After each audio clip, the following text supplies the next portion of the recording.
at Cyberchain, Africa's leading Web3 and digital aggregator. With their annual conferences, they have unskilled over 20,000 Nigerians in digital literacy and blockchain technology. He is also the author of Embracing Nigeria's Digital Economy and co-author of Blockchain Compliance Policies and Regulation. With great extensive expertise as an ICT consultant in both the public and private sectors, Mr. Jude has developed a reputation as a cybersecurity and blockchain advocate. As a multidimensional tech integrator, Jude has a proven track record of delivering digital transformations across multiple verticals, including tech, healthcare, real estate, hospitality, supply chain, manufacturing, e-commerce, and education. Currently, he serves as... Hello, Halima. Excuse me. Halima, can you hear me? Halima? Okay, I can hear you now. I can hear you. Yes, the speaker couldn't hear Halima, so please ensure that you can hear her, Sarah, and let the rest of the ladies confirm that they can hear her so that we can carry the speaker along, please. Halima, please, over to you. Ma. All right, ma.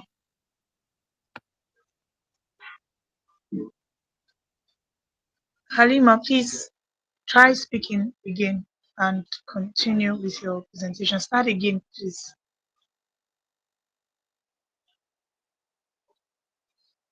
All right. It seems there may be a little issue with our network, so we'll be moving on. Please, everyone, confirm that you can hear me.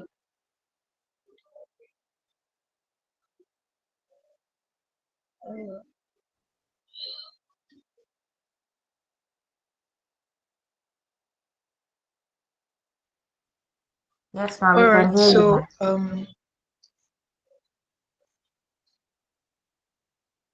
today our speaker is Mr. Jude, and he's the founder at Cyberchain, Africa's leading Web3 and digital economy aggregator. With our annual conferences, we have unskilled over 20,000 Nigerians on digital literacy and blockchain technology. He's the author of Embracing Nigeria's Digital Economy and co-author of Blockchain Compliance Policies and Regulations. With extensive expertise as an ICT consultant in both the public and private sectors, Jude has developed a reputation as a cybersecurity and blockchain advocate. As a multidimensional tech integrator, Jude has a proven track record of delivering digital transformations across multiple verticals, including tech, healthcare, real estate, hospitality, supply chain, manufacturing, e-commerce, and education. Currently, he serves as founder and convener at Cyberchain and managing partner at Zenocron. With a very resounding virtual clap, can we welcome Mr. Jude? I want to see our virtual claps. I want to see our emojis. His profile is outstanding. We are definitely going to learn a lot. He's not only about theory, but he's bringing expertise. He's bringing a lot of insight to us today.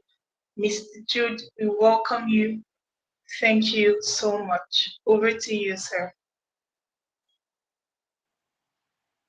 All right. Thank you, Sarah. Thank you for having me. First of all, good day to everyone here. I hope you can hear me. If you can hear me, I need just one or two people. Yes, sir, we can hear you. Excellent. Thank you very much. Thanks to the entire team at HILTON Top Solicitors, led by my friend and amazing sister, Barrister Deborah, an intelligent personality that I've met over the years, and her husband too, an amazing man.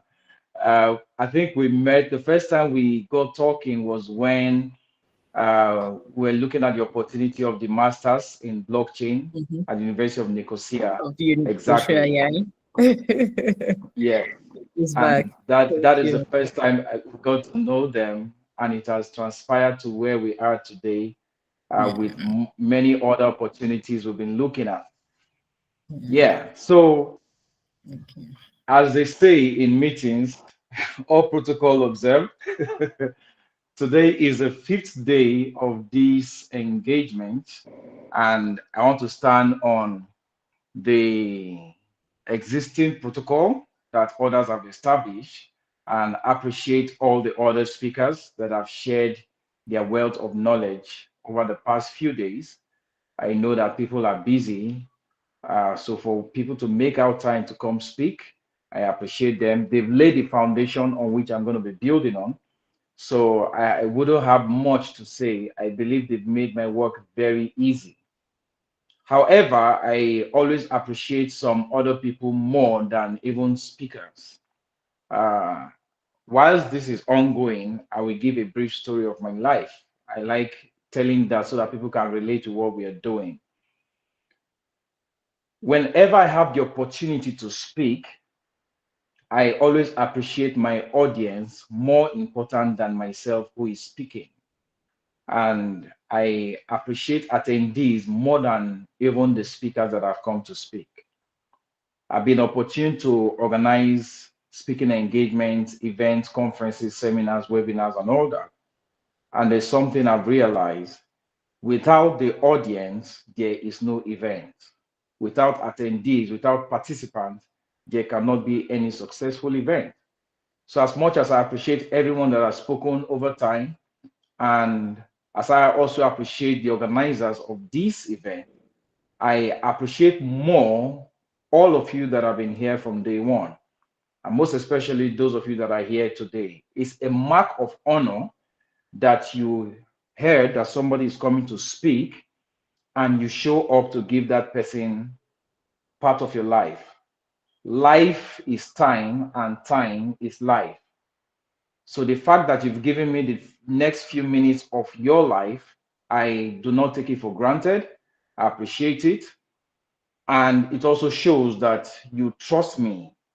Uh, but you also trust the organizers. So I'm writing on the pedigree of the organizers. So thank you for trusting the organizers, and thank you for trusting me, because as you saw the flyer shared out there, if it's not trust, you would not be here. So thank you for giving me the few minutes of your life.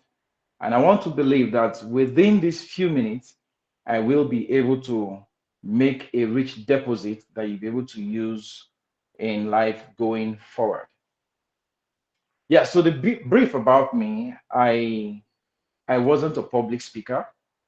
I did not even like speaking publicly. I started my life as a technician and pivoted to becoming an engineer. I'm still an engineer. I still offer ICT engineering services in the technology space. We build server rooms and do all those other heavy lifting for companies. Also, for any company you can mention, we do ICT services. So I talk to machines. I still talk to machines. For almost 25 years, I've been doing engineering work, and I still talk to machines every day. But the beauty about it is, when you talk to machines, machines don't have voice. So they will not really talk back to you. You press the remote for the AC to come on, it will come on and start working. Even if it doesn't come on, you can go tweak one or two things and you fix it and it starts working. But that's different from a human being. Now, because I started life as an engineer, I was not really interacting with people. But fast forward, life took a turn and I saw myself starting my own business. I started working for the government, but life took a turn and I saw myself starting my own business. And I realized something early on, that I needed to learn how to speak to people if I need to sell my business. So I took up personal courses and started learning how to speak, how to talk to people. It was a challenge. I saw myself coming out of my comfort zone to doing something that I did not know how to do, and I also did not like to do. However, because I saw that that's what I needed to be able to scale, I had to learn it. So I had to learn how to speak. I had to learn how to talk to people. I had to learn how to approach people. This is going to take us somewhere and building the foundation. And few years down the line, I've even grown from speaking to one person to groups of people to hundreds of people to thousands of people. So wherever I find myself now, I can speak easily without any fear. That has even grown to becoming not just beyond the public speaker. Yes, I've also been training people one-on-one. I've been training people for over 20 something years. I started by training my own colleagues at work, training them one-on-one into groups, into larger groups, into, larger audiences. So I had to train myself because I saw that there was a need for that. But beyond training myself to be able to train others and to speak to others, I saw the need at the time that I needed to use what I had learned to empower others. So I also train people now on how to speak using excerpts from the experiences I had. So I train people one-on-one on public speaking. What are those things you need to do? What are those things you need to know? What are those things you need to practice for you to be able to speak publicly, for you to be able to leave an impression in the minds of people? I also do that, but one-on-one. I don't do that at large scale, so that the people I'm training can come out with something and I can hold their hands. So in laying the foundation, I will start by saying that whatever experiences you've had over the years, even if it came from a place of pain or lack, those things that you learned to bring yourself out are the exact tools you need to empower others. So do not let any experience go to waste. If you had had challenges in life before and you were able to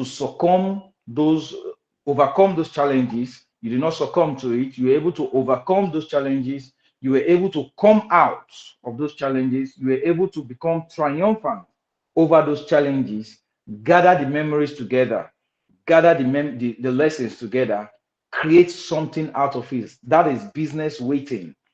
That is opportunity waiting. You can monetize it, monetize that experience. Don't just have the memory of the pain that, oh, you went through something bad or you went through something difficult and now you've come out of it and you are just enjoying steeze and composure. No, steeze and composure will not give you money. It's value that will give you money. Your experiences are valid and your experiences is valuable. So convert your experiences and monetize them. So all of my experiences over the years, I have converted them, I have monetized them, and they're paying me. So what you're going to be listening to today is also part of experiences I have built over the years. So having laid that foundation, I will not bore you much with further talk. I have been introduced already.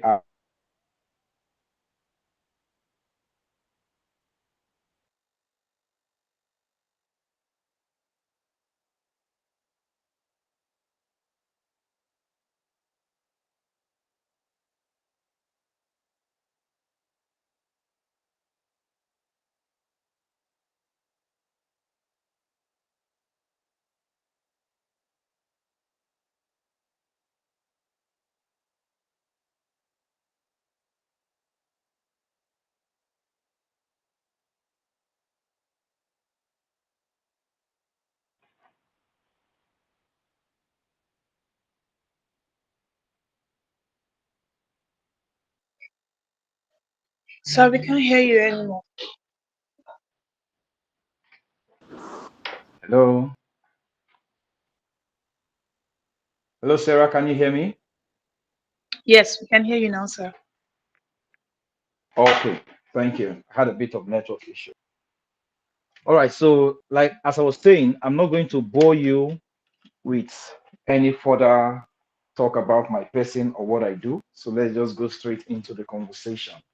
So this afternoon, from where I am, I know it's morning for a few other people, and it may be evening for some of my friends from other parts of the world, we will be looking at the opportunity that I have been opportuned and asked to speak on today. First of all, the theme of this entire conversation is digital pioneers, and I believe I'll be speaking to a vast majority of ladies. So that goes to also appreciate you all for joining, and it shows that you want to improve your life. And I believe that at the end of this conversation, you'll be able to take something home. So we'll be looking at leading innovation in emerging technologies.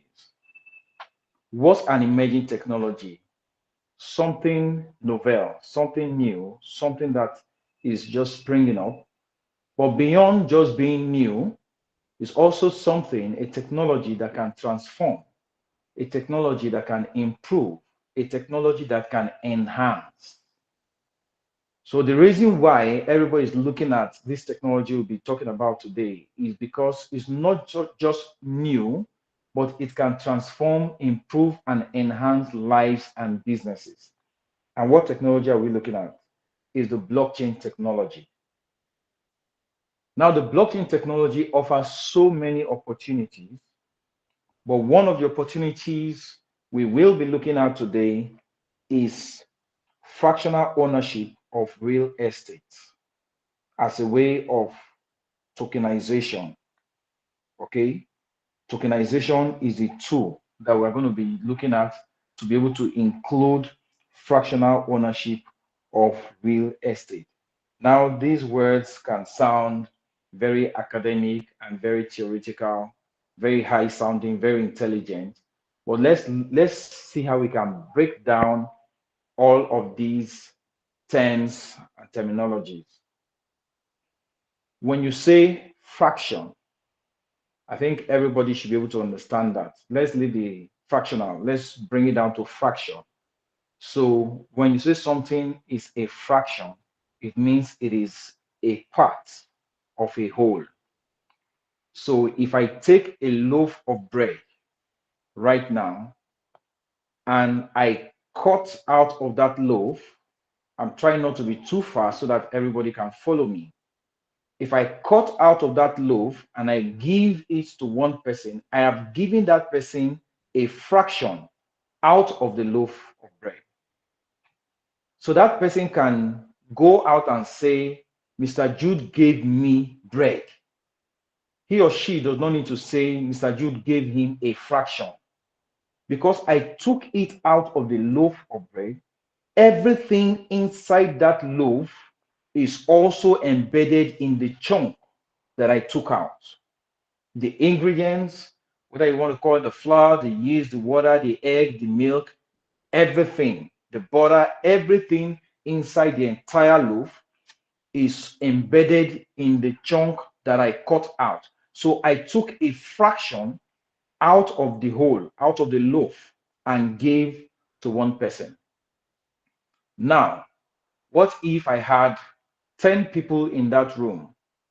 What would I do? Is to cut that loaf into 10 parts. So I have fractionalized the loaf of bread. By cutting the loaf into 10 parts, by dividing it into 10 parts, I have fractionalized that loaf of bread. What if there are 100 people in that room? I can cut that loaf into 100 parts.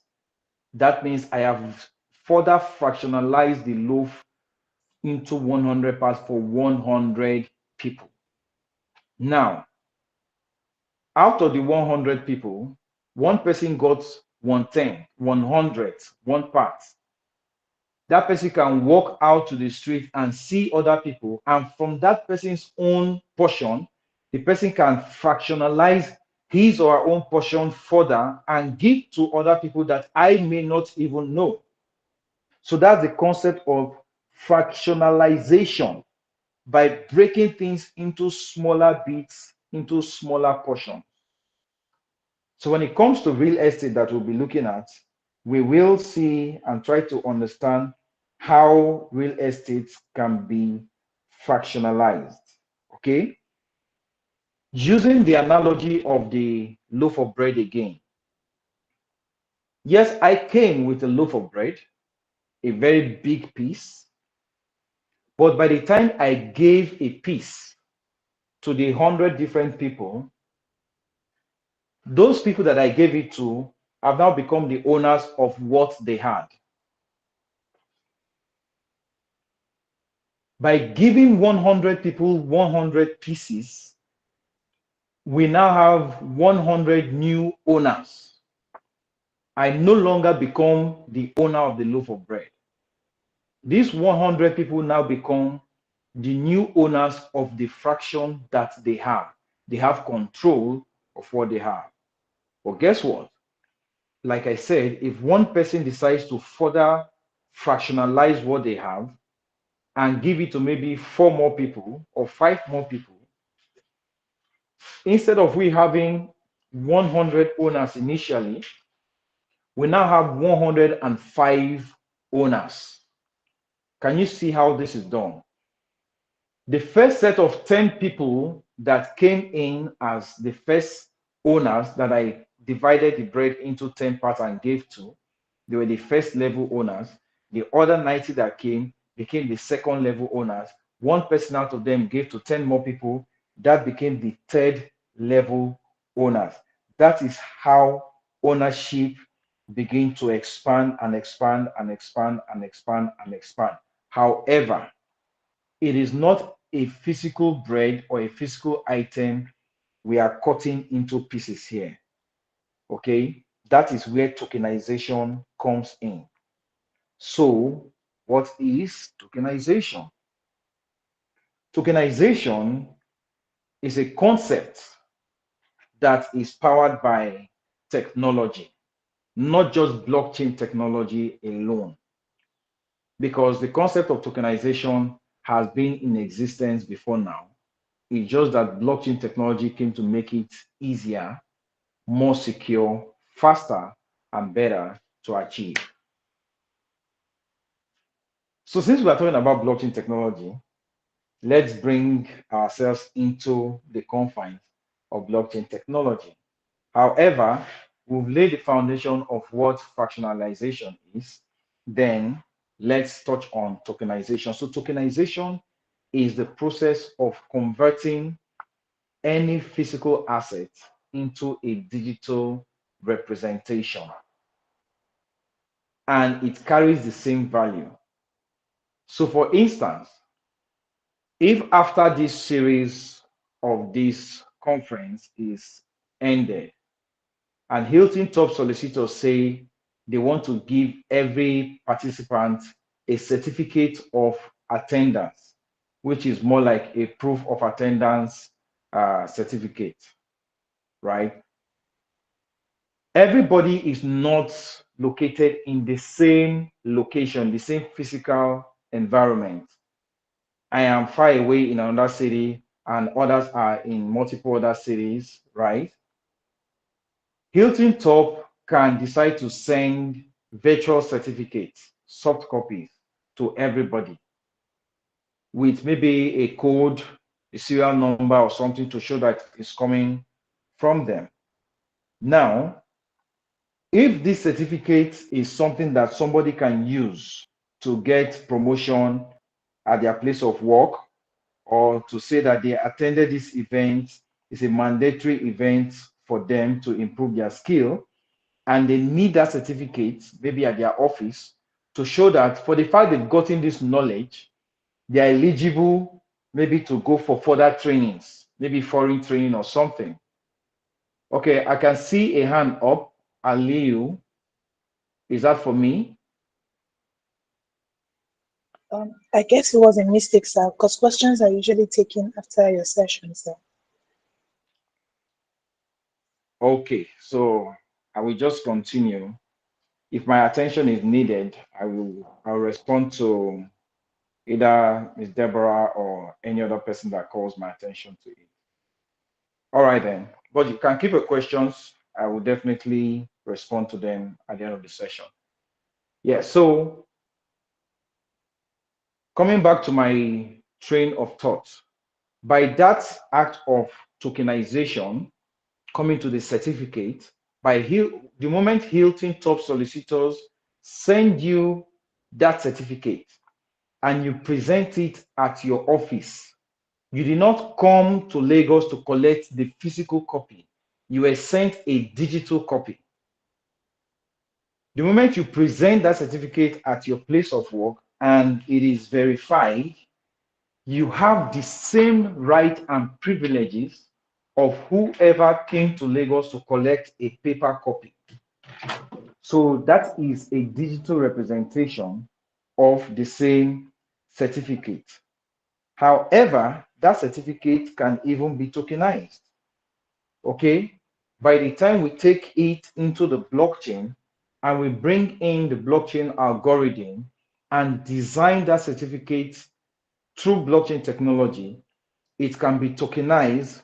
By tokenizing the certificate, it can give you the authority to attend another event hosted by Hilton Top Solicitors in the future.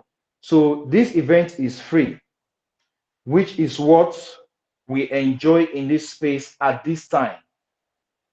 In a few years from now, further events organized by Hilton Top Solicitors may not be free. Okay, I say may not be free because as industry grows and become mature, opportunities also become different. However, Hilton Top can say, since we have tokenized the certificates in the past, whoever has access to our certificate, whoever possesses or is a holder of our certificate, can attend our events at a discounted rate, but you have to show the certificate. Now, because the certificate has been tokenized, a whole lot can be added to it. It can be used for value-added services at various levels. They can onboard so many things on it because it is being run now with technology. Technology can help you to achieve a whole lot. So with the bread analogy and the certificate analogy, tokenizing a physical asset into a digital form, this would have helped us to understand it. Taking the bread and cutting it into multiple parts would have helped us to understand what fractioning something means. So let's now bring it home. What we are looking at today is real estate. And why real estate? Real estate is one of the most lucrative form of business. I'm not directly a real estate person. I'm a tech person. I'm an engineer. I'm a blockchain consultant. And I have seen, however, that without real estate, there's virtually nothing you can be doing. I'm speaking to you from my office, and this is real estate. All of you are joining, or you've joined and you're listening to this call from either your home or your office or somewhere, and wherever it is you are is real estate. So everybody should own a piece of real estate. That's where we are going. However, we've seen that some real estates can be expensive and not affordable to some people. Hospital is also a real estate. A football field is a real estate. A bank building is a real estate. A church, a mosque, hotel, all of these are real estates. Filling station is a real estate, and several people have ownership of these various types of real estate. A hostel where students stay is a real estate. All right, a shopping mall is real estate. By the concept of fractional ownership that I just mentioned with the bread, shopping mall is one of the clear examples of fractional ownership. So let's even use that. So I'm going to even use a shopping mall and maybe a hotel, for instance, to lay this foundation. So you go to a shopping mall and somebody rents one shop out of the entire mall. For instance, maybe a ShopRite. Somebody rents one shop out of 100 shops. That person is now a part-time owner of that fraction. If tomorrow they decide to sell the shops, whoever has bought one of the shop has become the owner for life of that shop, which is a fraction, one fraction out of 100. But again, we've seen things over the years that people sell one property to more than 2, 3 people at the same time. And that's where the scam comes in. So people sell one property to 10 people, 20 people, 30 people, and they don't know if that property has been sold before. They buy it a second, third time, and they discover that they have been scammed. How can this thing be resolved? How can people's investment be protected? It is through fractional ownership, but on the blockchain. I told you that the blockchain provides security.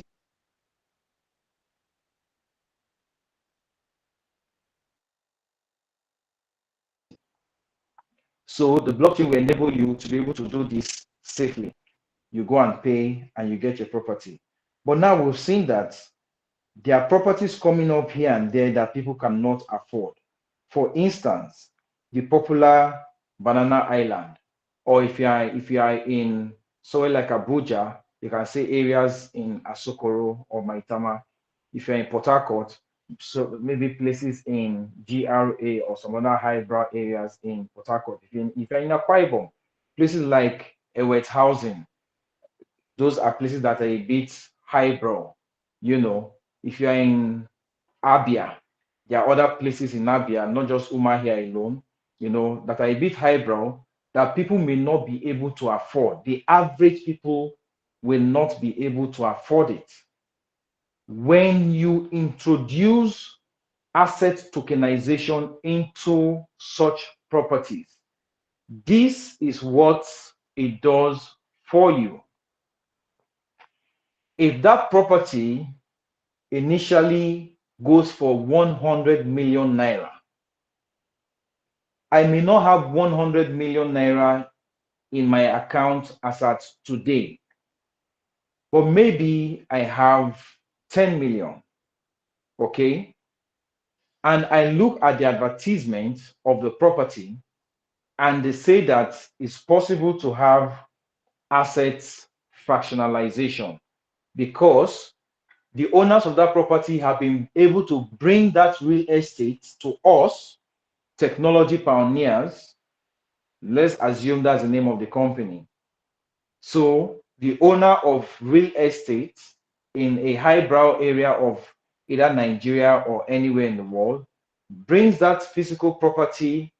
It's not as if they carry it on their head now. They just come with the design and all the documents to a technology company that I own called Technology Pioneers. These are fictitious names. So follow the story.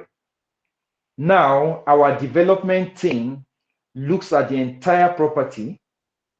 Is either we fly to that location. This is the technical part now that may not really interest you, but it's good you understand it. So either we fly to that location, we take all the videos, all the pictures, do all the rendering, and we build a website and we put all the pictures, all the videos, all the details of the properties there. We actually do a virtual tour of the entire property and we represent everything on that website. Then we publish it. We publish the website for people to come and see. That's a Web2 website. You can interact with it, you can make payment, they will give you your certificate. But again, there may be issues of somebody sending a falsified certificate. There may be issues of somebody selling the same property to 10 people at the same time, and there are more challenges. However, when we are now able to bring the blockchain technology into it, and we say this single unit property goes for 100 million naira, but we are fractionalizing it so that if you have 10 million, you can buy part of the property. If you have 5 million, you can buy part of the property. If you have 1 million, you can buy part of the property. If you have 10,000 naira, you can still buy part of the property because we are fractionalizing it. Then we convert this property into a digital form so that you don't have to travel from anywhere you are to where the property is physically situated. You can trust our authority because if Hilton Top is the organization managing all of this, you know Hilton Top Solicitors, you trust the pedigree of Hilton Top Solicitors, so you have nothing to fear when Hilton Top Solicitors say they are the ones managing this property, they are the ones behind the fractional tokenization of this property, they are the ones selling this property to every Nigerian. So even somebody that does POS business under an umbrella, even a vulcanizer along the street can bring out 500 naira. I mean 500 naira that cannot buy a loaf of bread in Nigeria today.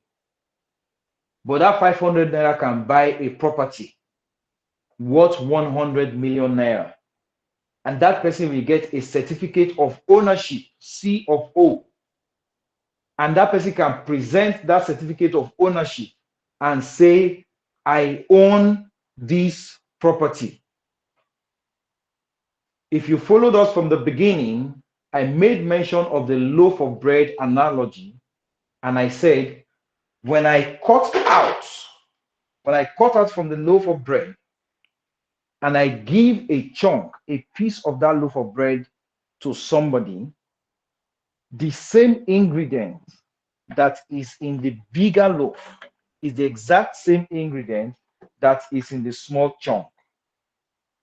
Because I cut out from the loaf of bread and gave to someone does not mean there is no egg, or there's no yeast, or there's no bread, there's no flour, for instance, or there's no milk in the portion that I cut out. Everything that is in the big loaf is the exact same thing that is in the small loaf. So the person I gave a small loaf to cannot say that he or she did not get bread. If the person goes out and they ask the person, what's in your hand? What would that person say? Bread. I have bread in my hand. The person will not say, I have bread without milk, or I have bread without water, or I have bread without butter, or I have bread without sugar. The person just has what? Bread. Despite the fact that I cut it from a bigger loaf. That's the same concept behind asset tokenization for real estate. So when an asset company gives you a certificate of ownership for a tokenized real estate, you don't need to go out and start telling people that what I have in the building is just one block. No, because they cannot come and start, because this is done with technology. They can't come and start carrying the building on their head to say one person paid 20 million, so that person has 10 blocks. Another person paid 500 naira, so that person has only one block. That is the beauty. That is the advantage of asset tokenization as against physical fractionalization. Physical fractionalization will mean we have to cut the building the way we are cutting bread. Can you imagine? If we have to start cutting building the way we are cutting bread to share, because we say, oh, somebody brought, Barrister Deborah has so much money, she brought 50 million. So we cut the building into 2 equal halves and we gave her half of it. Gift that is showing us our video now, or Miliaku just showed us his video. I think Gift also almost showed us. Or Messi that has been very quiet. We now see because Messi brought only 1,000 naira. We cut a small block of the building and give to them. No. What technology does for you is it gives you a digital representation of that property. The advantage it has is you can buy any property of your choice from the comfort of your home, office, or recreational center, anywhere you are. You can get instant ownership of that property without any hassle of being defrauded because it is securely provided or provisioned on the blockchain. You can verify your ownership. You can use it to do so many other things. Remember, I made mention of a certificate given to you by Hilton Top Solicitors, assuming that is in the design. Now, because that certificate has been tokenized, Hilton Top Solicitors can say tomorrow we are having a dinner, and it's only those that have our certificate that we can give access to this VIP dinner. Do you know that the moment people hear that and they hear maybe Ira Star or Davido is coming for that dinner, people will go and falsify, they will try to forge that certificate and bring it. But it's late because as at the time that certificate was being created, we have tokenized it and published it on the blockchain. It has a hash. So that would have taken us to the basis of blockchain technology. But I want to believe all the people that have spoken before me have been able to touch that, where the blockchain technology enables you to publish transactions that are secure, that are fast, that are immutable. Immutable means it cannot be altered. They cannot change it again. It is secure. That means nobody can come and steal it from the blockchain. If anybody takes it, they will take it from you. But if they take it from you, the intrinsic value of that certificate remains what it is because they cannot change it on the blockchain. I wish this was a conversation that had to do with money, would have gone deeper into it, but let's leave it where it is. So by tokenizing this real estate we are talking about, this building, whatever type of building, that's why I was trying to lay the foundation that real estate can mean any type of building, whether it is a church, a mosque, a warehouse, a cold room, a living apartment where people are staying, a hotel, a hostel, you know, a shopping mall, a football field, a police station, a prison house, wherever, whatever, any building at all that is converted can be tokenized. And any building that is used for anything is real estate. People should not think real estate is only a house that people can live in. No, any structure that can be used for anything, that is real estate. So if you don't have enough money to buy a house where people are living in, if you can buy a shop, it is real estate. If you can buy a small warehouse where people are using to store goods, it's real estate. If you can buy a small hostel where students can be renting to stay, it is real estate. Whatever can come to your mind that is legit, a structure, a property that people can use for their business activities is real estate. Then, by the time we are able to tokenize it, we make it a digital form.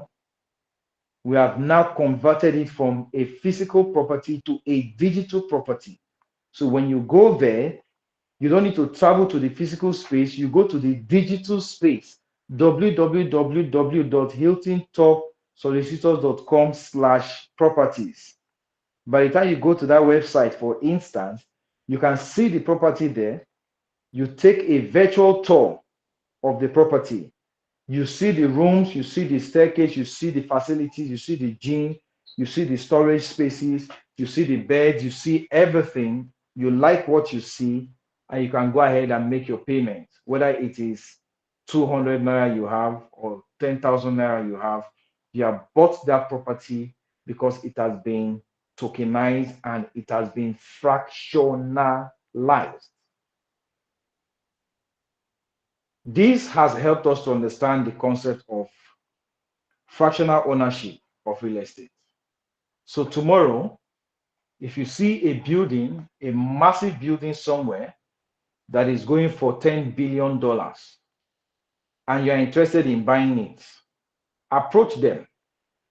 If they tell you that it's only one buyer that they are looking for and they have waited for months, they've not gotten a buyer, approach them. Tell them you have a novel solution for them.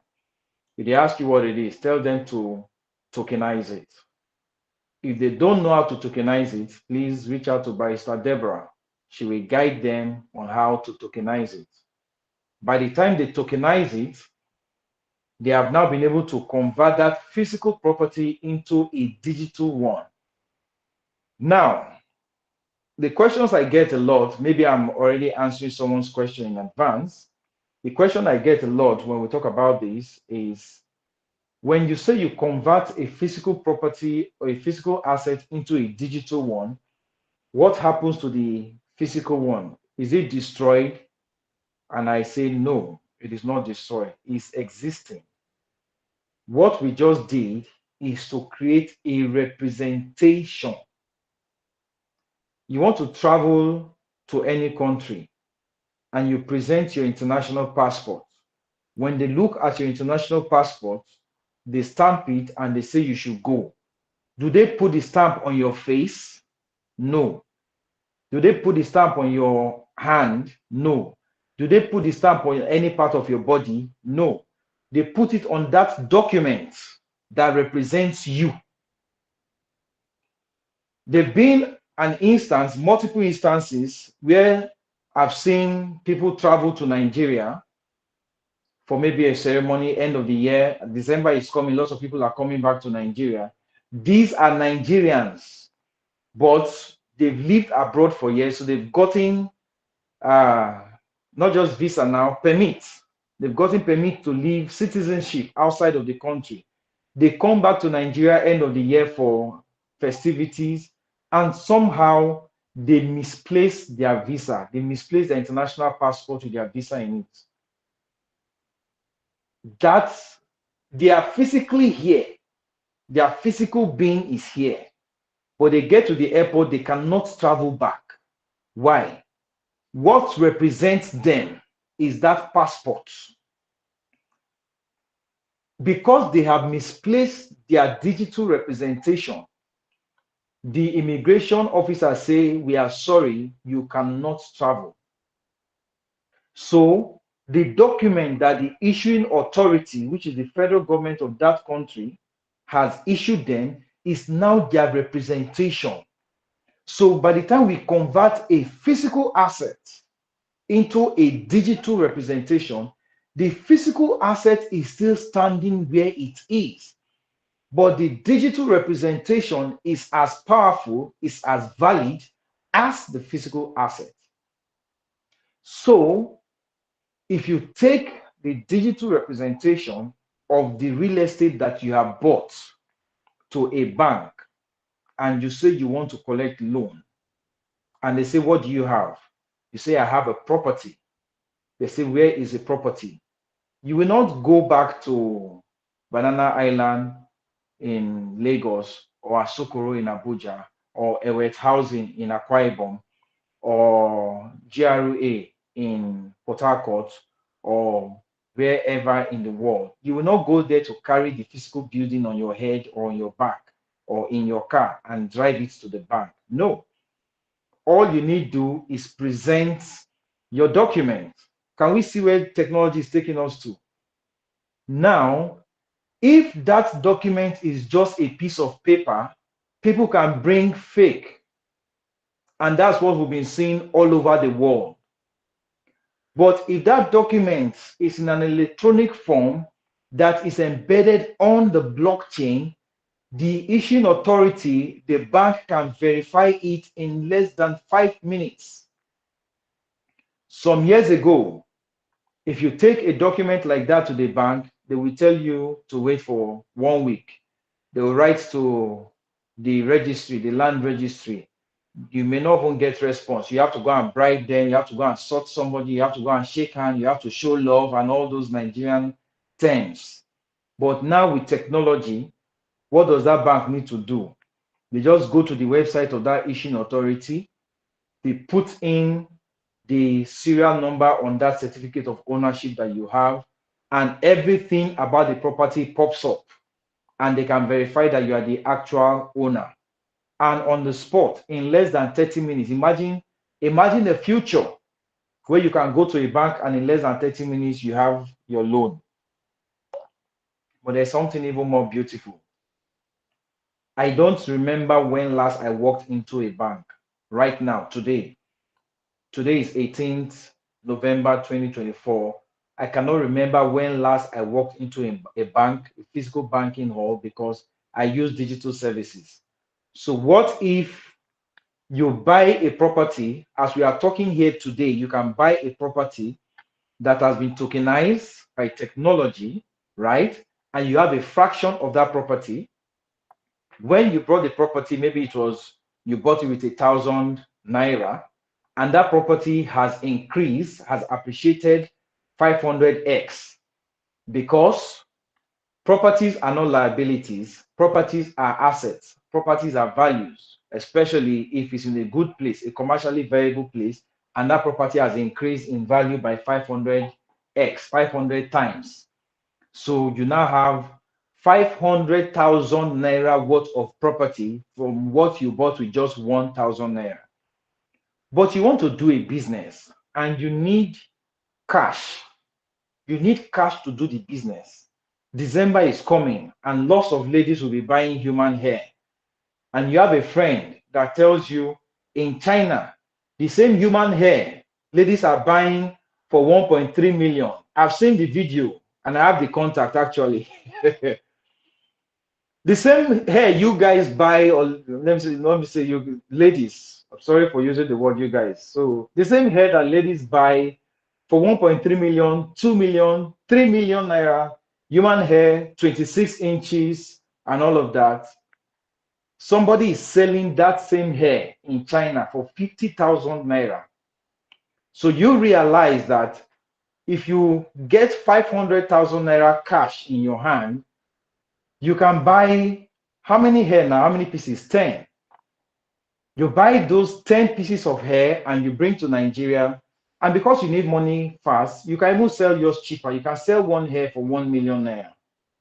And those 10 hair, set of hair you bought, you make what? 10 million naira from it. You put back the loan of 500,000 into the bank and you have 9.5 million naira profit. I mean, you must invite me for Christmas. What are you saying? You have 9.5 million naira profit? It is your house I'm coming to do Christmas. Forget tipping. It's your mandate we will stand on.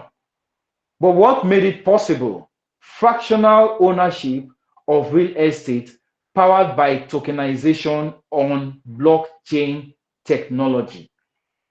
You use 1,000 naira to buy a property.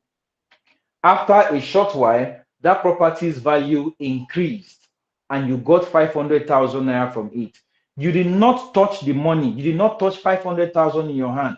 You only took your digital certificate to show the bank, and the bank verified it and saw that this property is genuine because it is being sold and managed by Hilton Top Properties, Hilton Top Solicitors. And they checked it and they said that this property is good, the value is good. We will give you the 500,000 naira, and they send you the 500,000 naira. You send it to your contact in China. They send you the hair. You put it on IG and you sell your hair as Christmas hair plug. That's your IG page. People come there, they buy the hair, pay your money. You pay back the 500,000 loan to your bank, and you have 9.5 million naira. Easy peasy. And these things are becoming possible. Yes, I've painted a possible scenario. However, people are already doing it. So I know a few companies that are building real estate tokenization on the blockchain. If you would allow me, Barrister Deborah, last month we had an event in Abuja, and we saw companies that are doing this service come to the event and they talked about it. Life transforming experiences. I'm telling you, there's a company that you can now start buying properties in Nigeria and in the US. The Nigerian one is coming soon because they're working on getting their Securities and Exchange Commission license. By the time they get their license, they will start selling Nigerian properties, tokenized properties, tokenized properties. They already have the one they do for US properties as well. Many other companies are coming into that space of digital assets tokenization. So by the time that becomes possible, This is real business. The scenario I have painted to you is not just something to make you feel good. No, it's what is already happening. So you can start taking position by learning blockchain technology. Take position by becoming a consultant. Take position by becoming a marketer, blockchain marketer. Take position by becoming a blockchain lawyer, because there will be litigation issues that will come up in the future. We know this, even in this new asset class of blockchain that is powered by digital currencies and all that, because a property's value can increase by 500x, but the company looks at it and say, haba, Zena bought this property with 1,000 naira. So why should we now come and give her 500,000 naira? They may want to play funny. If you don't understand how this technology works and you just accept maybe 50,000 naira, you are happy that after I bought it with 1,000, now they are giving me 50,000. You've been cheated.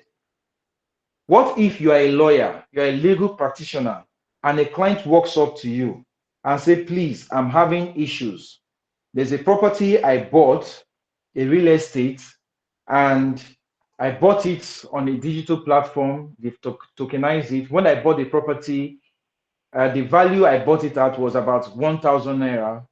But from some indications, I have realized that this property have improved, increased to about 500,000, and I needed loan. I approached this company to give me 500,000 naira, or I approached the bank rather to give me 500,000 loan. The bank approached the property company, and the property company said that the value of my asset is just 50,000 naira. Can you help me? If you are a regular lawyer, an analog lawyer, with due respect to those in the legal profession, practice here, if you haven't improved yourself and all you know is charge and bail, they will cheat you, they will cheat your client. If what you are supposed to get from that case is 10%, they now say, okay, the law, because you came here, no, let's just consider you, we're going to pay the clients 200,000. And your commission is, your charges, your professional fee is 10%. You'll be walking home with only 20,000. Can you imagine? But if you know your onions, if you know how asset tokenization works, if you know how blockchain works, if you know how smart contract works, you can now approach a smart contract auditing company. They will check what this company have done. They will print out the audit and give to you. You will take it to court and you will present your case and win. The company will pay your client 500,000, which is the actual money that your client is supposed to get. Then you can press further if you know your job and get the company to even pay fine for deception, falsification, and criminal malpractice. You can, for fine is even bigger than the actual money. So you can even fine them 2 million naira. So you're already getting 50,000 as your 10% from 500,000. Then the 2 million naira on top is you and your client that will negotiate, because that one is not percentage now. That's a big kill. So you can even tell your client, I got 2 million for you. You can give me 500,000. Let me not go into legal negotiation so that lawyers will not say I want to spoil their business. I don't know how much you guys usually collect, But that's the reason why you need to understand technology, go for trainings, attend seminars like this. That is where technology is going. There is a course I took on digital courts. Nigerian lawyers, I will encourage you to go for that course. I think it's on ADX or Coursera. Go for that course, digital courts. Right now, in the whole of Nigeria, I think it's only Lagos State that is already trying to practice that. That is the new market for lawyers. Then learn blockchain technology. Approach Barrister Deborah here. She will do that. I think she's done 1 or 2 other trainings before. She'll be able to do that for you, okay?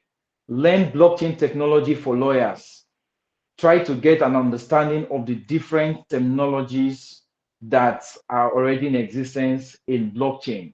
If you want to go into the field of real estate, start learning real estate tokenization, fractional ownership, because there's business there waiting. Don't be scared. AI is not going to take your job. It's your fellow colleagues that will take your job using AI. Because with AI now, one person can do 10 people's jobs. I'm using technology now as I'm speaking to you. I thought I was going to turn on my video. Okay, maybe I should just turn it on for 2 minutes so that a few people can see the spirits that's been talking to them. Even though I'm not a spirit, I'm a human being like you, you know. But let me just turn it on as I'm wrapping up so that if you see me on the street, you know that as you make your 9.5 million profits from sales today or this end of the year, I'm coming to your house for Christmas. All right. All right. So I think that's the basics because we cannot exhaust this topic in 2 days, even in one full day. So I decided to make it as simple as possible, all right, so that we can understand it. What I will encourage you to do, one day is not enough to understand this. This is a technology that's been on for about 10 years plus, okay? Though in the public space, it's been on for about, say, 6 to 8 years, all right? And in Nigeria, we've been following it since that time. So it means you need to give it time, you need to learn it. I'm also still learning it. I have my master's in blockchain technology, but I'm still learning it. All right. I've written 2 books. I didn't want to say that at the beginning, but now that we've been able to get the concept of what we're talking about, those are materials that can help you. The first one is titled Embracing Nigeria's Digital Economy. It will help you understand the concept of blockchain technology at a very easy level. That book is one of the simplest books you can get. If you read it to help you to understand this. And I think I introduced real estate technology in chapter 8. Okay. So blockchain for real estate at a very easy level is in chapter 8. I will send the link to Barrister. You can get it on Seller. You can get it on Seller. You download it, read at your convenience, improve yourself, especially for our legal practitioners. You need to improve yourself so that other people will not come and take your jobs. Now, because for properties that are in diaspora, those legal cases go beyond the jurisdiction of Nigeria. So you also need to start operating internationally. If you don't position yourself to operate internationally, if the jurisdiction of that property, maybe if it gets to litigation or starts with arbitration first, if the jurisdiction is beyond Nigeria, it means a lawyer in Ghana can take up that case. If the case started in Nigeria and they look all around and they cannot find legal practitioners in Nigeria to handle the case, they will take your bread and butter to Kenya, to Ghana. We are seeing it already. So we encourage you to position yourselves so that you can even take cases in Nigeria and out of Nigeria.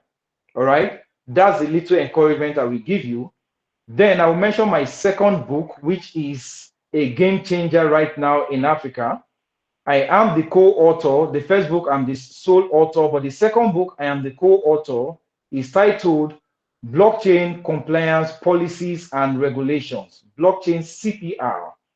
You can also get that book on Seller. Both books they're on Amazon, but because we are in this region, I think Seller will be easier for you to use. So I will send the link of those 2 books to Barrister Deborah. Blockchain CPR is a game changer right now. If you follow the news for some months back, you would have heard that one of the directors of Binance was arrested in Nigeria and locked for about 8 months. It was released just a few weeks ago, right? Tigran. Binance did not commit a major offense. Binance only operated when there was no clear regulation.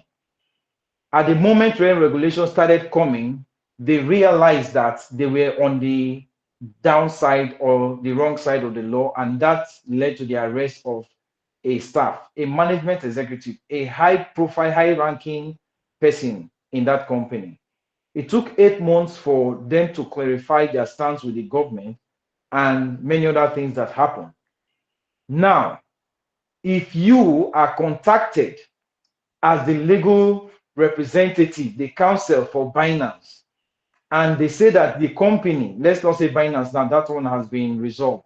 So you are contacted as the lawyer, the legal counsel, or the legal representative of a crypto company or a blockchain company or a real estate company that have incorporated blockchain into their technology stack. Government now says that they have violated regulation or they do not have license to operate or whatever they term it. If you do not understand the provisions of the law and the intricacies of technology as it relates to that issue, you will not be able to win the case for your clients. So we've tried to make it easy for you by providing you with these two books. If you pick the book that talks about embracing Nigeria's digital economy, and you pick the book that talks about blockchain compliance policy and regulation, if you combine these two together, you will have a good understanding of what blockchain talks about and what regulation is required for that particular industry. Blockchain CPR cuts across multiple industries. So whether it is for real estate or for law or for exchanges or for wallet, manufacturing, aviation space, it cuts across all of them. But you need to start preparing yourself because what we have seen is it is an aspect, regulation is an aspect that was not considered some years back. Everybody came and started doing business as they liked, but now the tide is changing.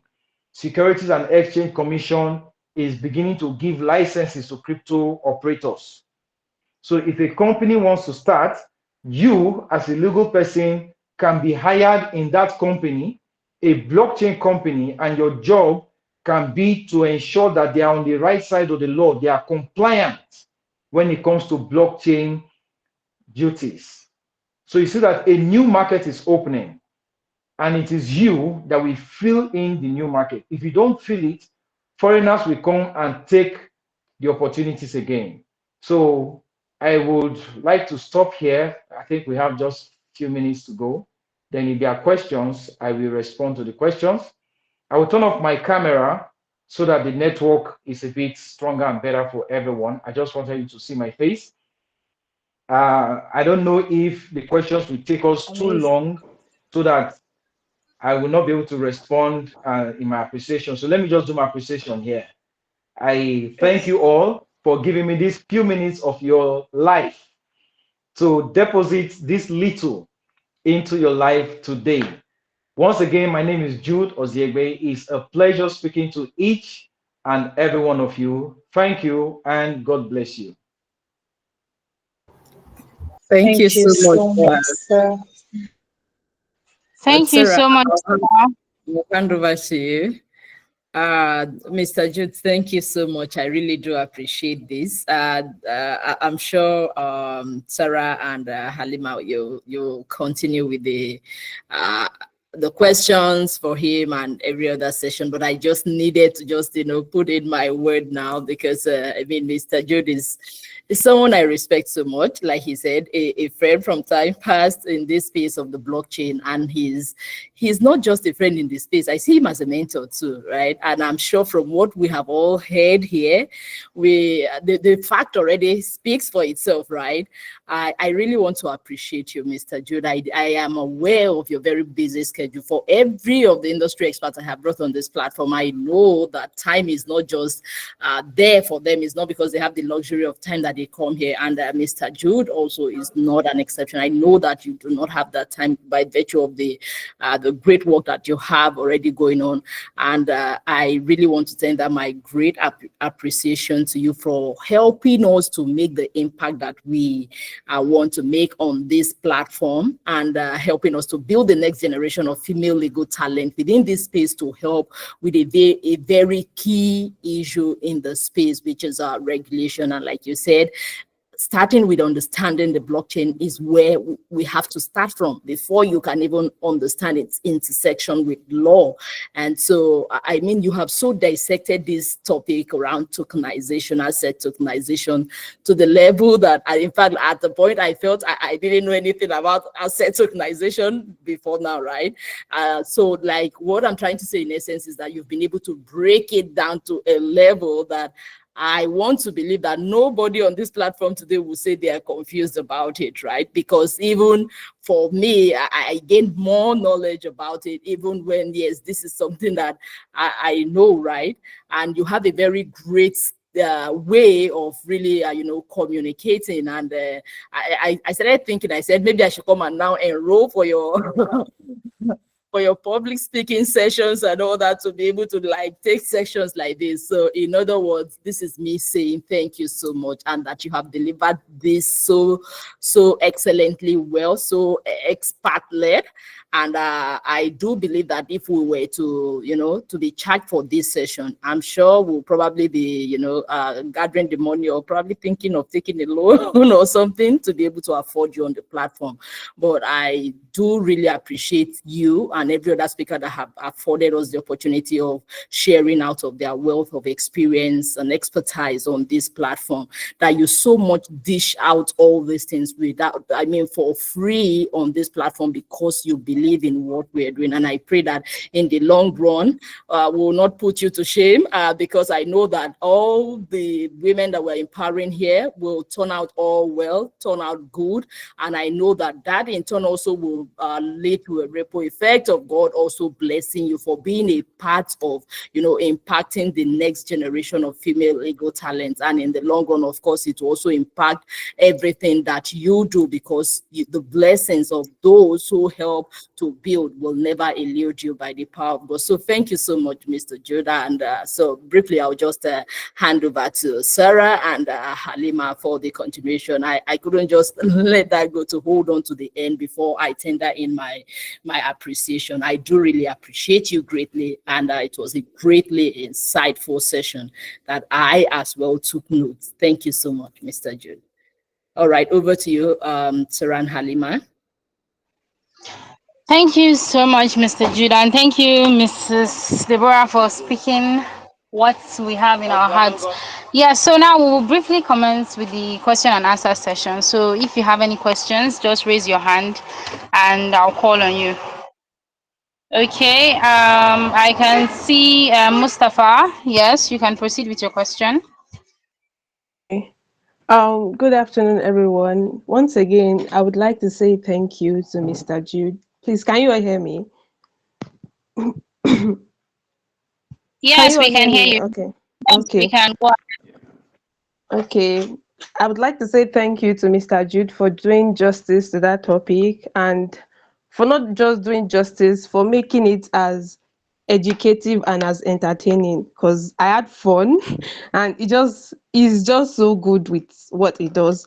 So during the course of the session, what managed to trigger my curiosity is, in law they teach us that before you can alienate your interest in land or landed property, you have to seek the governor's consent first. So I'm curious, how do you circumvent that in the digital landscape? How do you go about that?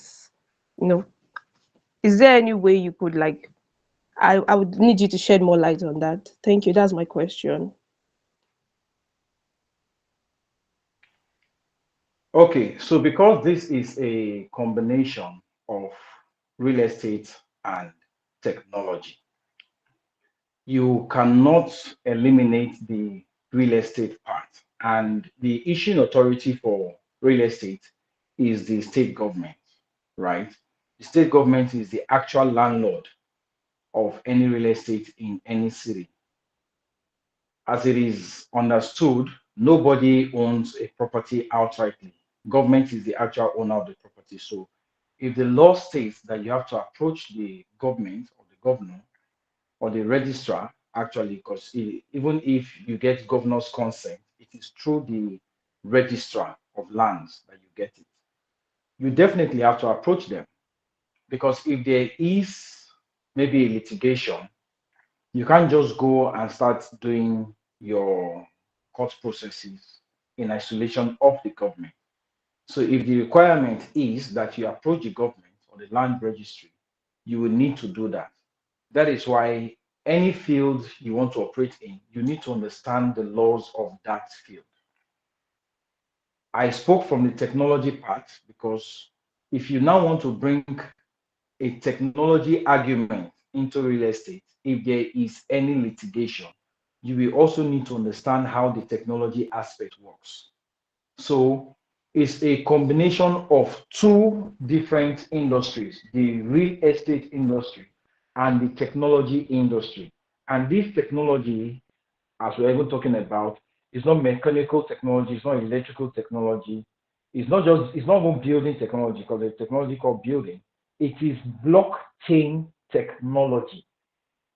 So you might hear us mention technology stack. A technology stack means a combination of multiple technologies. So before you take up a case, it is either you understand the various industries or sectors that that case operates in, or you collaborate with, because I know cases where two, three councils come together to take up a case. If the chamber doesn't have it, there are some cases where in a chamber you have a technology focused lawyer, you have an intellectual property focused lawyer, you have lawyers that, their core competence is in these different industries so that when a case comes to them, they can combine efforts. But if you are not the owner of a chamber, or you do not even work in a chamber that have all of that in-house, if you're a solo operator, then you might have to do one of these two. Either you go study that industry and know how it operates, or you collaborate. Collaboration is what we do a lot in the technology space. So in the legal space, you also have to learn how to collaborate. So you don't have the time, assuming you are called upon and you are given this brief. You don't have the time to start learning that technology, but you know that Hilton top solicitors have professional lawyers that are groomed in the blockchain space. You can collaborate with them to get the job done. You may also check around and you discover that there is another chamber that have good hands in real estate matters. You can also collaborate with them to get the job done. Because if there's a pressing case that comes to your table today, and they want to close that case before December 2024, I don't think 6 weeks will be enough for you to go and start learning that industry. Although I've met many smart lawyers that can get that done, but I don't think if it's a very high profile case that involves international organizations, I don't think 6 weeks will be enough for you to learn it and know the intricacies and go and represent the client. You don't want to lose the case because you are not properly prepared. So you can also collaborate. I hope that helped.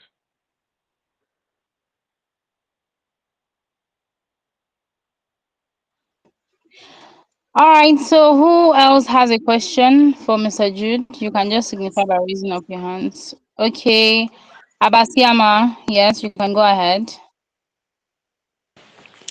Hello, good afternoon, sir. Thank you so much for this insightful session.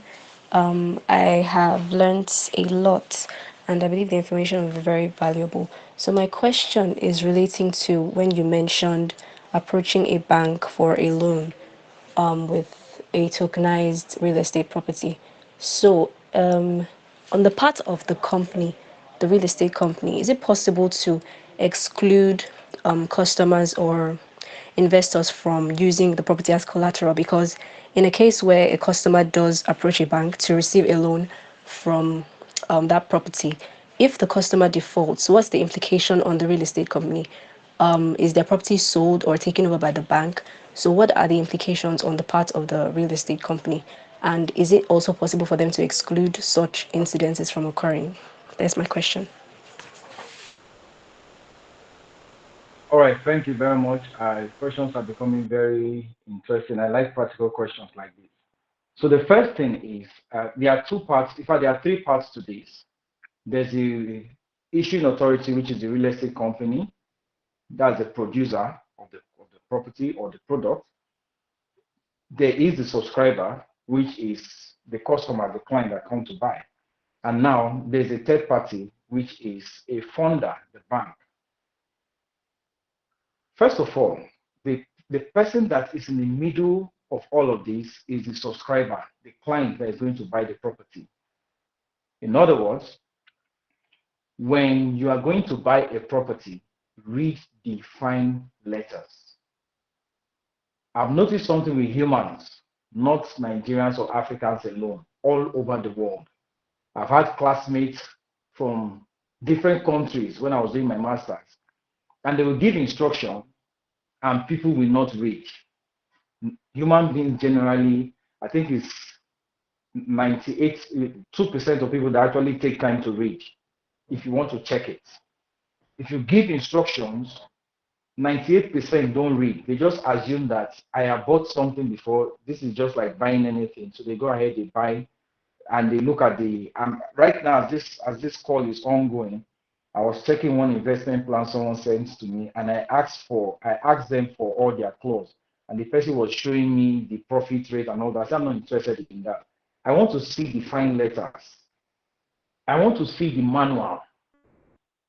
I want to see the terms and conditions. Can this property be used as collateral in the future? Because as I'm buying the property today, yes, I'm buying it for investment yield, but what if tomorrow I have a contract from the federal government and I need cash and I want to use the property as collateral, but the manufacturer, the producer, the real estate company says no, it's not in our terms of engagement. You cannot take our properties C of O to a financial institution. Then I get stuck. Then I start calling a lawyer to sue the real estate company. The lawyer comes in and checks and says, sir, you don't have a case here because the terms and conditions had said earlier on that this property cannot be used for collateral. So on the side of the subscriber, the client, read the terms. Sometimes some terms and conditions are ambiguous. Yes, they are not clear. It is your money. You have equal rights as a person bringing $10 billion, even if you are bringing 1 million naira. You have equal rights. It is your money. You have a right to your funds. So you should ask the right questions. Most of the time, what I also see is people are ashamed because they feel, oh, my money is not much. The other person's money is much. So let the big man, let the big guy, let the big boys, let your dogos do the talking. You'll be doing yourself more harm than good. Speak up for yourself. Ask questions. Even if somebody says there, if it's a public auction or a public purchase, if somebody says how much, is it because of 1 million naira you're asking questions? Please own your money.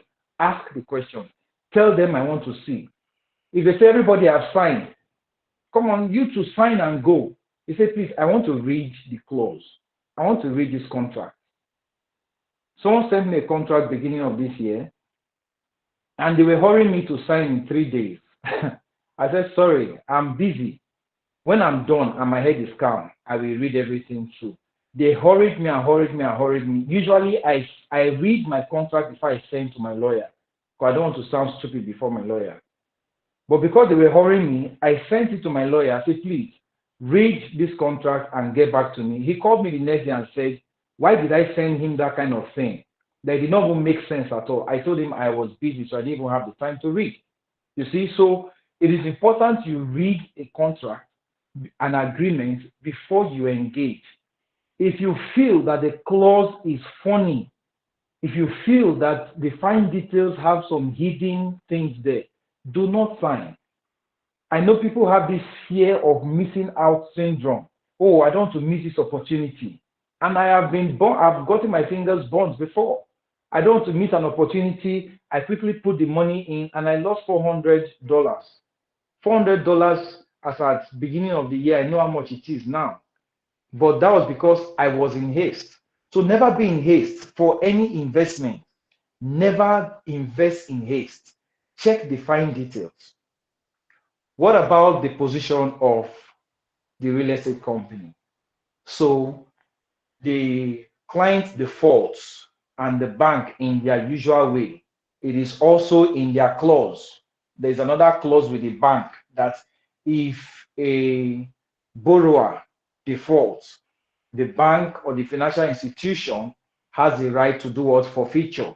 So they can forfeit that property, right?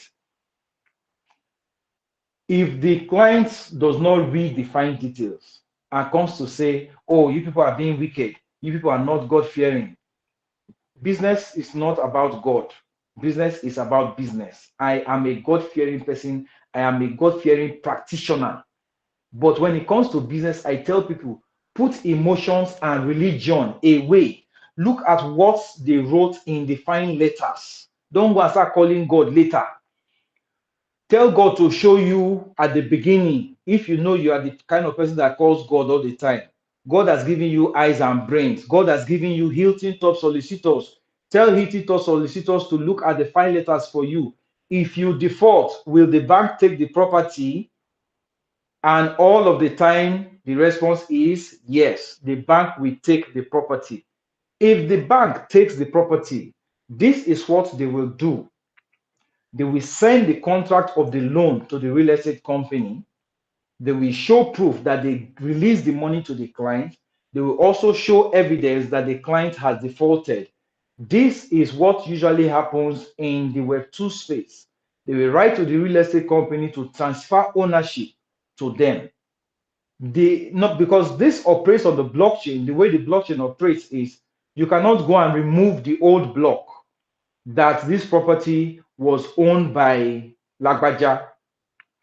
What they can do is this property at 18th of November 2024 was bought by Lagbaja, but later on, maybe 2026, Lagbaja could not pay.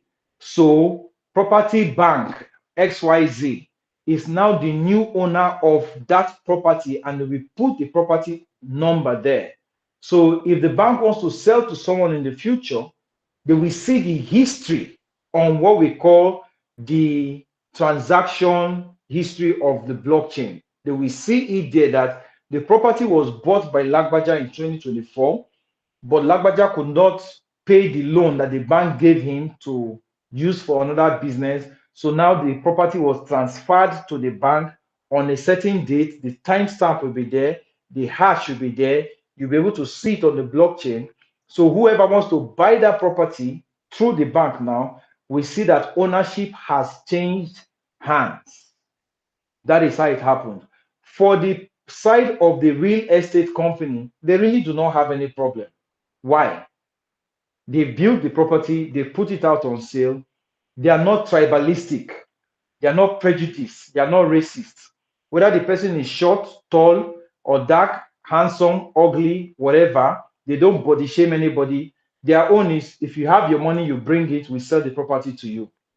If that person goes bankrupt, or the person took a loan, or the person married a wife and cannot take care of the wife, and somebody else says, I want to take care of this wife and I will take over the property of this man because this man was unable to fulfill his duty, or the bank says this person took a loan and the person could not pay the loan and we are taking this property. The real estate company does not have any problem with that. All the real estate company will do is to update the ownership on the blockchain. So in this triangle of the producer, the user, the consumer, and the funder, the person that is bringing the money, which is the financial institution, in this triangle, everybody need to check the fine letters of their contract at various levels and see how they can secure themselves. But guess what? It is inside this triangle that another element comes in if there is misunderstanding, which is the job of a lawyer. But now, if a lawyer knows their job very well, a lawyer can be working with the real estate company and looking at the laws for them and guiding them.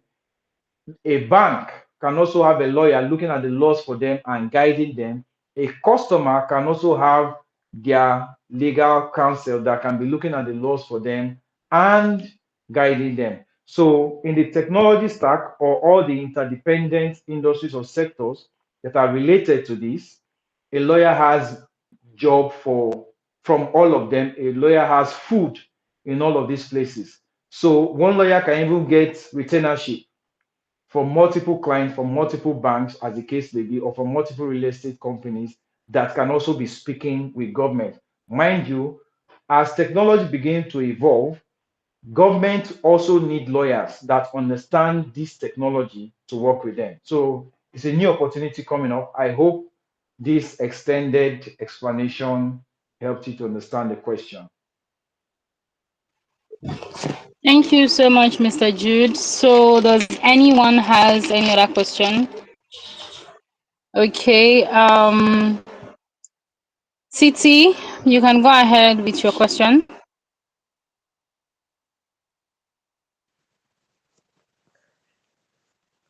Good afternoon, everyone. Can we all hear me? Can we Yes, all we hear me? Yes, we can. can hear you. Yes, go Okay, ahead. thank you. Thank you so much for the insightful session, Mr. Jude.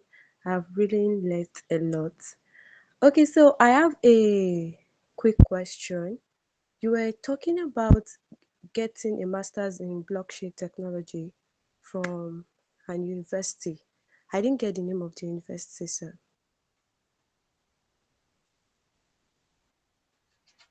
Okay, so because I'm not allowed to advertise here, I only mentioned my book, which I did not even put out the link. I'm going to send it through Barrister Deborah. However, because you asked this question, I want to believe my hosts will allow me respond to it. So it is the University of Nicosia, thank you, in Cyprus. They run a hybrid program, physical on campus and virtual remote, which is the common one everybody do now. I am opportuned to be their Nigerian student ambassador. So if somebody wants to apply for the masters, I can guide you to register for the masters in blockchain and digital currencies. I can also guide you to get a discount. It's called discount, but it's popularly known as scholarship, right? So I can guide you to get a scholarship. I've done that for over 20 Nigerians after doing mine as well. So anyone that is interested for the masters, you can reach out to me. The fee is in euro because Cyprus is a European country, so you pay in euros. And right now it is about 15,000 euros for the course is 18 months. It's 18 months for the course, and it is 15,000 euros to have your master's in blockchain and digital currencies. However, there is a 3 month short program.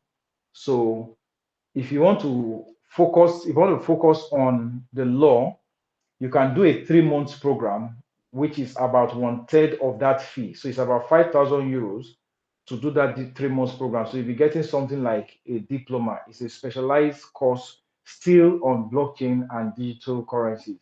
They will focus on the legal part. They focus on the legal part of blockchain technology, look into regulations and all of that. It will give you a broad overview of blockchain technology as it relates to law.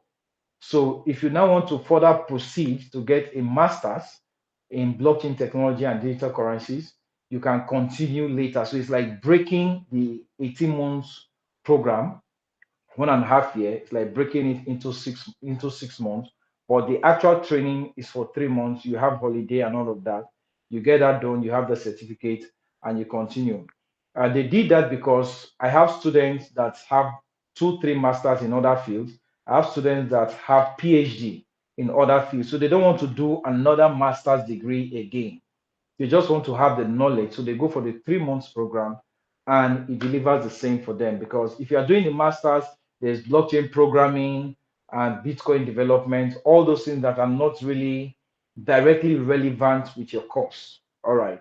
So you don't need to really do that. But if you don't have a master's degree and you feel like having a master's in blockchain and digital currencies will be an add-on or an advantage for you, then by all means, you can go for the master's degree program and you can actually do it virtually. I did mine virtually, sitting in my house. There was a time I traveled to a village for a friend's wedding. The wedding was going on. A part of it was very boring. I will not mention his name so he doesn't feel upset. But I had to just go back to my hotel, open my laptop, and I continued my master's degree program. So your fiance may tell you something you don't like this Christmas period. Instead of you getting angry, open your laptop and continue studying. That's the beauty of online study. So you can take advantage of that. Hope that helped. Yes, sir. Thank you very much, sir. Thank you so much, Mr. Jude.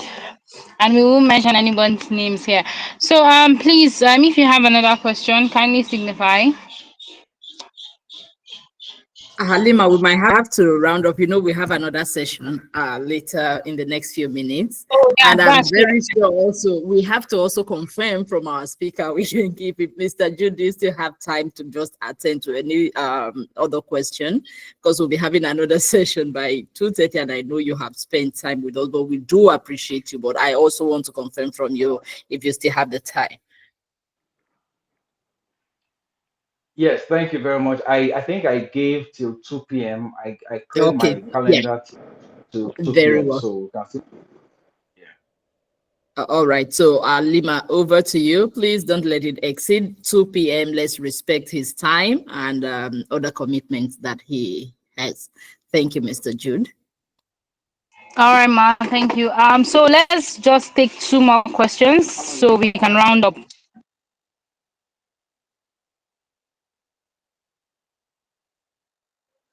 All right. Can I get my question, sir? So one of the fields industries that are operating as a lawyer is the real estate industry. So when I saw the topic, I was super excited to learn what you had to say about tokenization. So, coming from the legal perspective, I'm just going to ask, you mentioned that tokenization simply means digitizing physical assets. So, I was going to ask now, in the area of real estate, how do we, what will be the process of now we've converted this physical land to a digital asset, which, like you taught us, can be fractionized. Now, how does the legal documentation happen? Will it still be based on just still having the documents, or is it going to now come to the place of a smart contract? So I'm looking at it from how do we digitize the documentation process in transferring title from, let's say, a real estate company to an individual subscriber? That's my question, sir. All right, thank you very much. That's a very smart question. So Yes, it sir. shows that you already started doing your homework.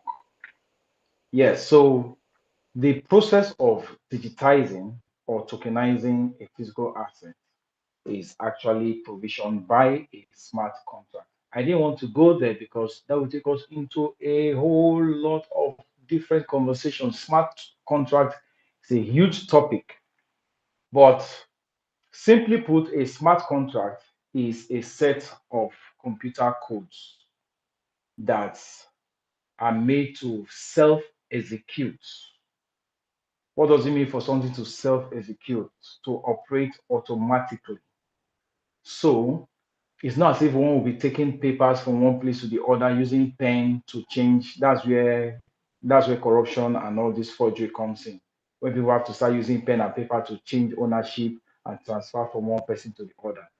However, when physical assets are digitized and tokenized, because digitizing it is not enough, digitizing it is one aspect, but tokenizing it now is a higher aspect by bringing it on the blockchain. It is now distributed and decentralized, sitting on the record is sitting on multiple computers simultaneously, so nobody can falsify it because you cannot carry all the different computers to your house or your office and change the ownership at the same time. It's not possible because it's sitting on the blockchain. And when a blockchain is subscribed to, the concept of blockchain technology means that data has been distributed to multiple computers at the same time. But what will enable that transfer of ownership is a smart contract. Simply put, a software program that has been developed to execute automatically. So, like in the case of the client, Lagbaja, I'm using that name because it's like no name from the understanding I have of the meaning of Lagbaja, right? Someone that is unknown. So, if a man called unknown buys a piece of property and defaults to pay, goes to a bank to take a loan, a financial institution, and defaults to pay, and the financial institution wants to take that property over from Mr. Unknown, nobody's going to start carrying papers up and down. Okay, it is the smart contract that will be used to effect the transfer of ownership. Yes, in this case, a little bit of arbitration might come in and litigation eventually if the different parties refuse to agree, assuming the person that has defaulted is refusing to agree that his property has to be confiscated. Okay. Now, new laws are coming up. Those laws, we have not seen them before because those challenges have not posed themselves before. With every new technology comes some new challenges with new laws. So new laws will have to be enacted where they have to look into the process and say, okay, through a smart contract, the lawyer will also, at the beginning of the design, will also have to sit with the developers of the tokenization platform. So if it is captured there that with a smart contract, if a subscriber goes outside to collect a facility, a loan facility, and defaults to pay, they can effect this new smart contract or this law that has been idle, saying that ownership will be transferred from Mr. Unknown to bank XYZ. All right. These are things that have to be looked into. There are some new challenges that we may not see now, but as the opportunities keep coming, we are going to be looking at it. And that's why I also debated to make mention of digital courts. So there will be cases where there will be digital courts, and those are the places that issues like this will be taken to. Digital court means you need digital lawyers. Digital lawyers mean there has to be a digital jury. Digital jury means there has to be a digital judge. Some of these things will be done via smart contracts, but there are some cases where they will need human intervention. The human intervention has to be done by lawyers that understand technology. So there's a whole lot that comes into it. This is the beginning. So it's not like we even have most of these things running yet. We are positioning ourselves. So you as legal practitioners, you're also positioning yourself. You get it? I may not be able to go extensively into how smart contract works, but if you want to understand it, you can go take a short course. As a lawyer, you don't really need to know the technology of how smart contracts are created. You just need to understand how it works so that when you get yourself into that field, you'll be able to discuss with the developers or discuss at the legal level. There are courses on Coursera, I think 20 something thousand naira per course or 30 something thousand naira per course. You can take those short courses that will give you just a brief understanding of how these things work. I hope that helps. Yes, thank you so much, sir. Thank you so much, sir. We're super grateful once again, and we really do not take your time for granted. It's exactly 2 p.m. and of course we'll be bringing the Q&A session to a close. Please, for those that have questions that hasn't been answered yet, Please reserve the question. Do well to send it to my DM, and hopefully, definitely during the course of the remaining sessions, it will be answered. Once again, thank you so much, sir. We'll be taking a few announcements. As we've already established, we have another session by 2:30 p.m. So please let's make sure that it's just in 29 minutes time. You can still stand in the call. You don't have to leave. And then we'll continue once it's 2:30 p.m. Thank you so much. We'll also be getting further information. Please, as regards our testimonials, do well to send in your video testimonials, how this virtual internship has impacted you positively. And lastly, we'll be announcing the intern of the week, which was for last week. Yes, the intern of the week will be announced today before we proceed into the second session, or once immediately the session starts, right? So please get ready for that. And in case you haven't been very committed, you've been on and off, you still have an opportunity during this new week to be active, to be committed, and to show that you are taking for very good value this knowledge that is being given to you. Once again, thank you so much to our speaker. Can we see our virtual round of applause? Can we see our virtual round of applause to our speaker? Thank you so much, sir. Madam Deborah. Yes, thank you. Thank you very much, Mr. Jude. We have come to the end of your session. And once again, I want to say a very big thank you for this expert-led session. You have done so much great justice to this asset tokenization, and I feel so great, so delighted, and so of course highly delighted about the session, and the fact that you were being bombarded with questions as if you're even a lawyer, and you addressed them so well. And that's why it's an expert-led session, approaching it from the various perspectives for you as the as the engineer in the space, as an educator in the space, as a consultant in the space. And I was almost misconcepting, hey, wait a minute, is there a part I missed some time ago that Mr. Jude was a lawyer or a legal professional and has some legal professional title to his name or something I missed out somewhere? But of course, this is the power of being an expert. You try to, so as it appears, it seems in this digital economy, lawyers are not just the learned persons, because I can see that from how you've addressed this, you have knowledge of like every aspect that touches around this space that we are. And please be careful, Mr. Jude, so that at least the rest of us will still have that lane. Let me say something. Let me share one secret. So many years ago, my father's company where he was working, they had some real estate litigation issues. So I followed him to court and I heard the proceeding. So I was like, how do I learn these things? I like this because I know in future we'll have property. He said the court is an open place. You can come and sit down. So from time to time, I actually go to any nearby court and I just sit down and listen to court proceedings. From time to time, I hear cases on technology, on real estate, on business, company cases, and so many others. So I've picked things here and there. And of course, civil cases. So sometimes when I engage, I learn, and I'm a very good learner.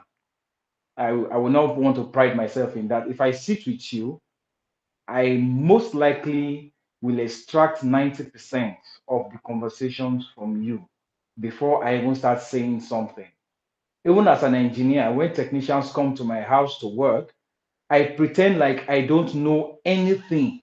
I listen to them, I learn from them, I get what I may not know at that time. And when I'm walking out of a conversation with you, I may have learned more from you than I even taught you. So even today that I did majority of the speaking, but from the questions that I've been asked, I think I've even learned more from the questions than what I said. You know, I just came to the in-call messages, and I'm very sorry to realize that questions have been dropping there and I couldn't respond to them. But let's hope that some other time we have the opportunity and we will pick up from where we have left off. For those that want to connect with me, I'm just Jude Ozegbe I'm so on sorry, Mr. all my Jude. social media. My network got intercepted, and I'm so sorry I missed Oh, that story, sorry. right? So sorry. But I hope this recorded so we can watch the replay Yeah, later. yeah, very well. Thank you so much. So, Mr. Jude, I'll get your LinkedIn URL, your profile. Yeah. Have you shared that with us here? I'll get it and share with the I'll interns, share with and you. they'll connect with Yeah, you. share with Yeah. you. Okay, then thank you. Yes, so they'll connect and tag you in the lessons that will be shared. Thank you so much once again. I ask that the Lord reward you immensely. Thank you. Amen. Amen. Bye, everyone. Thank you for having me. Have a good one. Bye. Thank you very much, Madam Deborah and Mr. Jude. This session was quite insightful. Dear interns, don't forget to share on all social media platforms. Make sure you tag Madam Deborah, the firm, Hilltop Solicitors, and of course the speaker for today.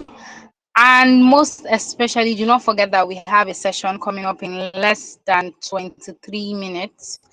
So you can either leave the meet or you can just stay tuned while I commence the second lesson. Yes. And also for those who have applied for their certificates, make sure that you do that. It's going to be, the link is going to be sent to the group. So Madam Deborah, Sarah,